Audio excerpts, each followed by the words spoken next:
Praise the Lord. Praise the Lord. Hallelujah. Praise the Lord. Hallelujah.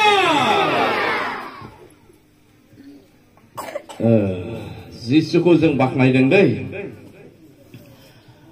जिसुआ जेब्ला संसाराव दंमोन बे बाथ्राखौ बुंदों जेरावनो सानै साथाम गोसो मोनसे आंनि मुङै ज' जुथुमगोन बेयावनो आं बिसोरजों लोगोसे दं होननानै जिसुआ बुंनाय जादों आरो बियो बुंदों जेरावनो सानै बा साथाम गोसो मोनसे जानानै आंनियाव माबा बिगोन आंनि मुङै बेखौ आं नोंसोरनो होगोन होननानै बुंदों बेनिखायनो बाबुमोन रानिमोन जिसुआ जोंजों लोगोसे दं जों बेखौ फोथायनांगौ सोर साबसे फोथायो फोथायोना जिसुआ जोंजों लोगोसे दङ बयबो बुंसाय फोथायोब्ला फोथायो आबायसे आरो मजेसनि सिगाङाव इसोरा बुंदों नोंसोर जेब्ला आंनियाव जानानै आंखौ गाबज्रिगोन अब्ला आं नोंसोरनि खाथियाव थानानै नोंसोरखौ नेगोन बे बाथ्राखौ लानानै मजेसआ बुंदों इजराइलफोरनि गेजेराव जेब्ला जों बेनाव आरज खालामो अब्ला बे जोंनि खाथियाव थानानै बे जोंखौ नेयो जेसेखि महान जाथियानो जाया मानो बेबायदि गावनियाव आरज खालामग्रा मानसिफोरनि खाथियाव थानानै नेग्रा सोर जाथिहालाय बेबायदि इसोर दं होननानै बुंदों Praise the Lord. Hallelujah. इसोरा जोंजों लोगोसे दङ जोंनि खाथियावनो दङ देबिकआ बुंदों फुर्बआ आंनि आगदाहा गसंनानै थानायखाय आं मुंबो बिसोरखौ गिनाय नङा नाय फुर्बआ आंनि हेफाजाब होग्रा बियो आंखौ रैखा खालामनो आंजों लोगोसे दं बेनिखायनो आं मुंबो बिसोरखौ गिनाय नङा Praise the Lord. Hallelujah. बियो जोंजों मानो थाफायो जोंनि आरजखौ खोनासंनो जेरेमियाखौबो जेरेमियानो आंनियाव आरज खालाम अब्ला आं नोंनि आरज गाबनायखौ खोनासंगोन आरो आं नोंनो महान थाखोमानाय बिसयफोरखौ नोंनो खोन्थागोन जेखौ नों दासिम मिथियाखै अब्ला जेरेमियानि गेजेरजों मिथिहोबावदों दाने जोंजों बेयो लोगोसे थानाया जोंनि आरजखौ खोनासङो आरो जोंनो नांगौखौ जोंनि बिनायखौ बे होनो थाखाय बे जोंजों लोगोसे थायो Praise the Lord. Hallelujah. जों बेनिखायनो आरज खालामनि जाकबआ बुंदों एगयनायनि फार्स्टआव सोरबा आखलाव उन जादोंब्ला बियो गोनो गोथो खालामालाबा आरज खालामथों बेनिखायनो जों गोनो गोथो खालामालाबा जों आरज खालामनि जोंनि आरजखौ बे खोनासंनो जों खाथियाव दङ जोंनि आरजखौ खोनासंनो बे खाथियाव दं जोंनि बिनायखौ होनो बे खाथियाव दं आरो सोरबा बेमाराव दंब्ला बेखौबो सोखानो थाखाय जिसुआ खाथियाव दं Praise the Lord. Hallelujah. जों बिनायनि बांसिन बे इसोरा जोंनो होयो Praise the Lord. जों नुनो मोनो सलमननि आरज खालामनाय प्रथम राजावलिनि 3:3निफ्राय जेब्ला जों फरायो सलमना इसोरखौ अनोमोन होनना बुंदों आरो बे इसोरनि बोसोनखौ मानियोमोन आरो बे इसोरनो हाजार हाजार मेन्दाफोर बोलि होयोमोन गिबिया हाजोआवहाय सानसेखालि बेयावनो बे आरज खालामदों इसोरनाव बोलि होनानै अब्ला इसोरा सलमनजों दर्शन जाना बुङो सलमन नोंनो मा नांगौ आंनो मिथिहोदो बेखौनो आं नोंनो होगोन सलमना बे समाव सना रुफा बियाखै थाखा फैसा बियाखै बोलो बियाखै एकमात्र गियान बियो बिदोंमोन जेब्ला बे गियान बिदों लाख लाख रायजोफोरखौ दैदेननो थाखाय लाख लाख मानसिफोरनि गेजेराव समस्या जानायखौ बिसार खालामनानै समाधान खालामनानै होनो थाखाय आरो सैथो लामाजों दैदेननो थाखाय इसोरा इनायनो खुसि मोनदों होनना बुंदों आरो इसोरा सलमनखौ बुंदों सलमन नों आंनियाव धन सम्पति थाखा फैसा सना रुफा बियाखसै बिसारफोरखौ फेजेननो आरो देरहानो नों बोलो बियाखसै नाथाय नों आंनिफ्राय गियान बिबाय आंजों सायख'जानाय राइटफोरखौ दैदेननो थाखाय अब्लाबो आं नोंखौ पृथिबीनि गेजेराव बयनिख्रुइ धनिसिन खालामगोन मान गोनांसिन खालामगोन आरो गियानिसिन खालामगोन नोंनि सिगाङाव बिदि गैयामोन आरो उनावबो जानाय नङा होनना बुंदों गियानल' बिदोंमोन एनु धन सना रुपा थाखा फैसाबो होनो नागिरदों इसोरा जथेस्थ बेनो होदों आरो पृथिबीनि सीमा थानाय मानसिफ्रा बेनि गियाननि बिषय खोनानानै हाजार हाजार केजि सनाफोर लानानै बेखौ मान होफैयोमोन आरो बे गियाननि सोमोन्दै बेनिफ्राय सोलोङोमोन बेबायदि इसोरा नोंनि बांसिन बियो होनो हायो बेनिखायनो जों फोथायनायजों जों बेनाव बेनि जेब्ला बियो बेनाव जों बिगोन अब्ला बियो जोंनो आग्लाय बिग्लाय होगोन बेनो सागरनि बाला आरो अन्थाइफोरनिख्रुइ बांसिन बेबायदिनो बिजिरनो हायैखौ बिजिरनो बुजिनो हायैखौ बुजिनो सानथ्र'नो हायै बिसयफोरखौ बुंनो थाखाय इसोरा बेनो गियान होदों होननानै बुंदों बेनिखायनो दे जों लोगोसे आरज खालामनि बाबुमोन रानिमोनै ओरै नायहर दे जिसुआ लोगोसे दं फोथायो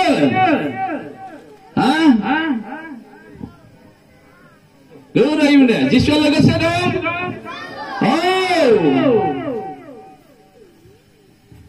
खिन्थु मोनसे बाथ्रा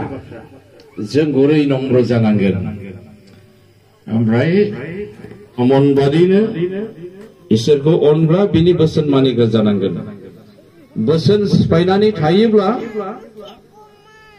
इसोरा आरजखौ खोनाब्लाबो मुगैयो होननानै बुंदों बे सलमन गियानि राजानो बुंफिनबावदों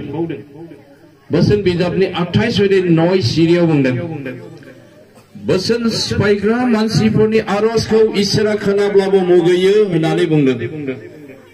बेनिखायनो बाबुमोन रानिमोन जोलाव सिख्लाफोर इसोरनि बोसोन सिफायनानै दङब्ला नों जेराव दं बेयावनो नोङो गावनि बोसोन सिफायनायफोरखौ इसोरनि सिगाङाव सिमान ला जेब्ला पास्टरा नोंनियाव आखाइ होनानै आरज खालामहैगोन अब्ला बिनि नोंखौ आखाइ होनाय पास्टरा खोनाजासे बुं आं बिदि बोसोनखौ सिफायदोंमोन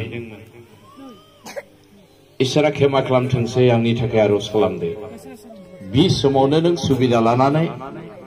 जेखि पाप मावा मानो बे पापखौ बुंथिनानै ला जाय पास्टरा नोंनाव खर'आव आखाइ होगोन बे समावनो नोङो सुबिदा लादो आं सोरखौबा आं सासे मानसिखौ सोलैबाय बा आङो देहानि सोमोन्दो सोरजोंबा लाखिबाय क्षमा ला बेबायदि भुल थानानै जुदि बिजायोब्ला इसोरा बुंदों बिनि थाखाय मुगैगोन जेसियानि 1:15 बुंदों नायखेनानै थागोन बेनिखायनो दे जों लोगोसे आरज खालाम बाबुमोन रानिमोन आं उन आरज खालाम मोनथाम आं मेलेम आरो गोसो आरो खोमा आरो खुगा आरो मेगन बेखौ लानानैहाय आरज खालामगोन मानोना बाइबेलाव बुंदों मानसिया जोनोम जानाय उन्दैनिफ्रायनो साननायफ्रा गाज्रि होनना बुंदों मानसिनि साननायफ्रा उन्दैनिफ्राय गाज्रि होनना बुंदों इसोरा बेनिखायनो जोंनि बे मेलेम आरो गोसोजों गाज्रि साननायफोरखौ इसोरा मोजां मोना आंनि उन आरज खालामदे आखाइ खबजोबदे रानिमोन बाबुमोन ओरैल' दे हामबाय दे आखाइ खबनाया ओरै लादो दे आरज खालामनि दै आंनि उन बुंदो मेलेम आरो गोसो आरो खोमा आरो खुगा आरो मेगन बेफोरखौ रायथिनानै क्षमा लागोन बिसिमल' आं बुंगोन बिनि उनाव बयनिबो दसे सम होनाय जागोन जायहा जि पाप मावफानानै दं जोलाव सिख्लाफोर सोरबा बिमा बिफाफोरबो जानो हागौ जायखौ मावनानै नोङो दासिमाव क्षमा लानो उसुबिदायाव गोग्लैनानै क्षमा लायाखै पास्टरा नोंनि खाथिसिम थाङोब्ला नों क्षमा लानो सुबिदा लादो आरो खोथादो आंनि थाखाय आरज खालामदो इसोरा क्षमा होथोंसै होननानै दे जिसु आं उदायै सासे व्यक्ति नोंनि बाइबेलाव बुंनाय बादिनो आंनि मेलेम गोसोआ गाज्रिल' सानो सेकेन्डआव सेकेन्ड गाज्रि बुंफ्लाङो गाज्रि सानो जिसु आंनि मेलेम आरो गोसोखौ नोंनि थैजों गोथार खालाम आरो खोमाजोंबो गाज्रि बाथ्रा बुंनायखौ खोनासङो आरो खुगाजों गाज्रि बाथ्राखौ रायज्लायफ्लाङो जिसु आंनि खोमाखौ आंनि खुगाखौ नोंनि गोथार थैजों आंखौ सुस्रादो आरो मेगनजोंबो गाज्रिखौ नायो हिंसा खालामो मेगन सायो जिसु आंखौ निमाहा खालाम बे खुगाजों गुबुनखौ रायबाय गाज्रि बुंबाय जिसु आंनि मेलेम आरो गोसो खोमा आरो खुगा आरो मेगन आथिं आखाइ मोनफ्रोमबो अंगफोरखौ देहाखौ नों गोथार खालामदो आंनि थैखौ नों गोथार खालामदो नोंनि गोथार थैजों जिसु नोंनि गोथार जिउजों आंखौ सुफुंफै नोंनि फोरोंग्रा जिउजों आंखौ सुफुंफै जिसु आं नोंनाव आरज खालामदों आं पापी बयबो आरज खालामदो बेयाव जेसेबां दं हालेलुया प्रेज आवर आफा नोंखौ हामबायहोयो नोंनि आथिं गलियाव गंग्लायदों आफा इसोर नायदो देरफुनाय जोलाव सिख्लाफोर दङ प्रभु आफा इसोर जायफ्रा दिनै नोंनि 10 आयगानिफ्राय अबेबा मोनसे आयगाखौ सिफायनानै दङ प्रभु जिसु बियो जेराव दं बेयाव प्रभु जिसु नोंनि सिगाङाव आफा आयगा सिफायनायखौ आफा इसोर नोंनो खोन्थादों प्रभु नों निमाहा खालाम आफा इसोर नोंनि गोथार थैजों आफा नों सुस्रानो प्रभु नों आरज खालामदों आफा प्रभु जिसु नों अननायजों बुंफबनाय इसोर नों निमाहा खालामग्रा इसोर नों प्रथम जननि 1 आरो 9 आव बुंदों जेब्ला जों बेनि सिगाङाव जोंनि पाप मावनायफोरखौ जों बेनो सिमान लायो अब्ला नों धोरोमिया आरो फोथायजाथावखाय नों जोंनि गासै अधोरोमियाखौ सुस्रानानै नों धोरोमिया खालामो होननानै बुंदों आरो मानसि मानिया पाप मावै सासेबो थानाय नङा नोंनि दास होनना बुंदों ओ अनजाग्रा बिसाफोर आंबो लाइजामखौ नोंसोरनो लिरहरबाय नोंसोरो पाप खालामै बादि आमथाय नोंसोरनि गेजेराव सोरबा पाप खालामफ्लाङोब्ला जोंहा सासे बानसग्रा दं बियो मानसि महरै सारि जाफैनाय जिसु ख्रिस्ट होननानै आफा इसोरनि दास होनना बेखौ लिरदों अब्ला जों मेथाइ होदों प्रभु सोरबा पाप मावफ्लाङोब्ला नोंनाव सिमान लायोब्ला नोङो निमाहा होयो नों गावनि गोथार थैजों सुस्रायो आरो नों गोथार खालामो आरो पाप मावफिनै बादि नों गावनि गोथार जिउजों सुफुंनानै नों गोदान खालामो बेनिखायनो ज'हना प्रथम जननि 5 आरो 18 बुंदों जायहा इसोरनि जिउजों इसोरजों गोदानै सारि जाहोजाबाय बियो पाप खालामनो हाया बियो गावखौ बेनो आरो गाज्रिया बेखौ दैनो हाया होननानै प्रभु जिसु जों गावनो होदों बेनिखायनो खावलायदों आफा नोंनि गोथार थैजों आफा नों सुस्रानानै प्रभु नोंनि गोथार जिउजों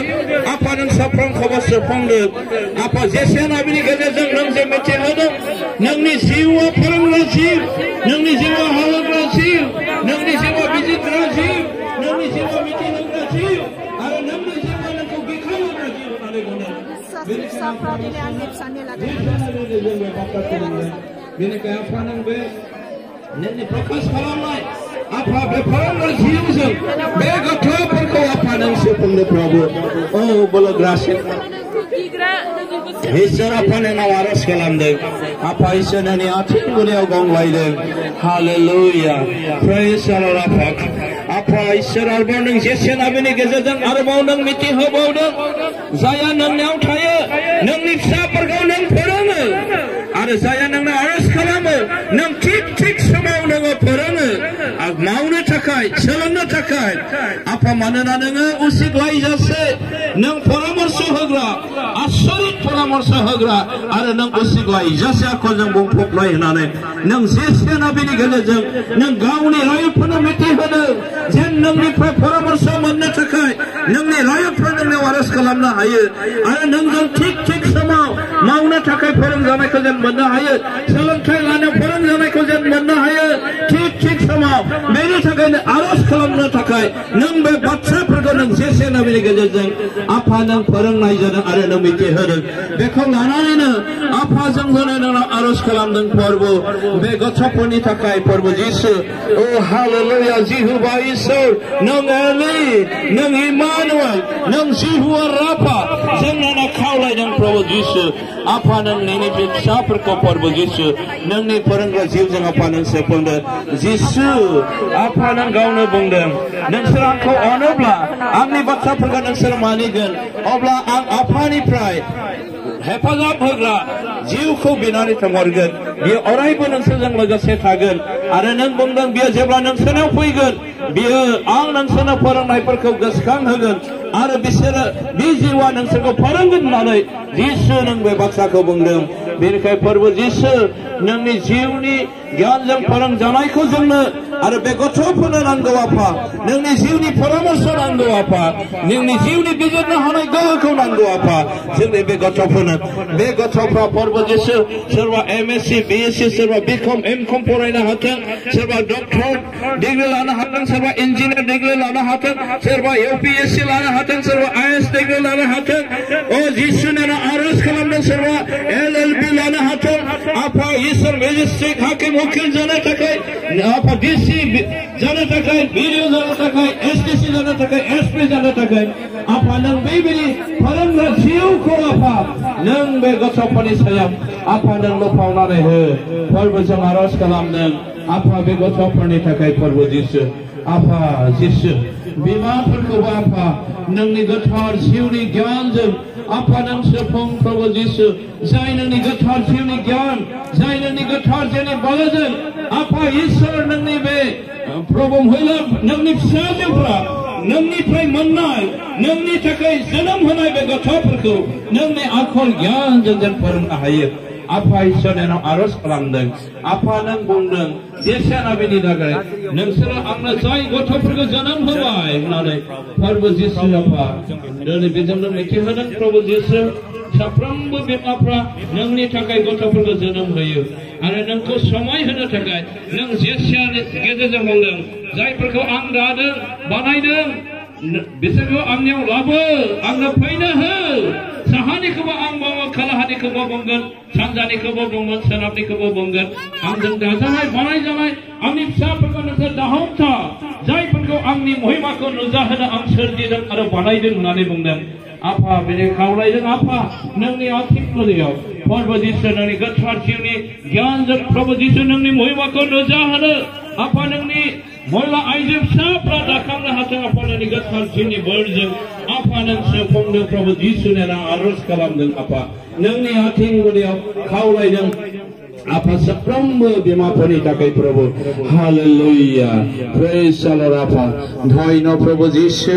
आफा इसोर नोंनि आथिं गुदियाव खावलायदों बे गथ'फोरनि थाखाय प्रभु जिसु ओ नों बोलोग्रासिन इसोर आफा नों गथ'फोरखौ बयनिख्रुइ नों दाम गोसासिन होननानै बुंदों प्रभु जिसु बयनिख्रुइ गेदेरसिन होननानै बुंदों आफा बेनिखायनो प्रभु खावलायदों बे गथ'फोरखौ आफा बिमाफ्रा दाखांलांनो हाथोंसै प्रभु नों बोर हो आफा बे गथ'फ्रा प्रभु जिसु नोंनि गोथार जिउनि बोरजों आफा बे गथ'फोरखौ नों सोफोंदो प्रभु जिसु जोंनो नों गथायदों हालेलुया प्रेज द लर्ड प्रभु जिसु नोंनि मुङा बाख्नाय जाथों हालेलुया प्रेज द लर्ड हालेलुया आफा नों बोर हो बे साफ्रोमबो गथ'फोरनि थाखाय आरज खालामदों आफा धन्य प्रभु जिसु हालेलुया हालेलुया प्रेज द लर्ड हालेलुया प्रभु जिसु आफा बयनिबो थाखाय आखाइ फोलावनानै आरज खालामदों प्रभु हामबाय होनो प्रभु नोंनि मुङा बाख्नाय जाथोंसै धन्य प्रभु जिसु हालेलुया जोंखौ पापनिफ्राय बोखांग्रा आरो सोखाग्रा आरो अननायजों बुंफबनाय निमाहा खालामग्रा बिफा बिसा गोथार जिउ प्रभु जिसु ख्रिस्टनि नामाव बिदों आमेन Praise the Lord! Praise the Lord! Hallelujah!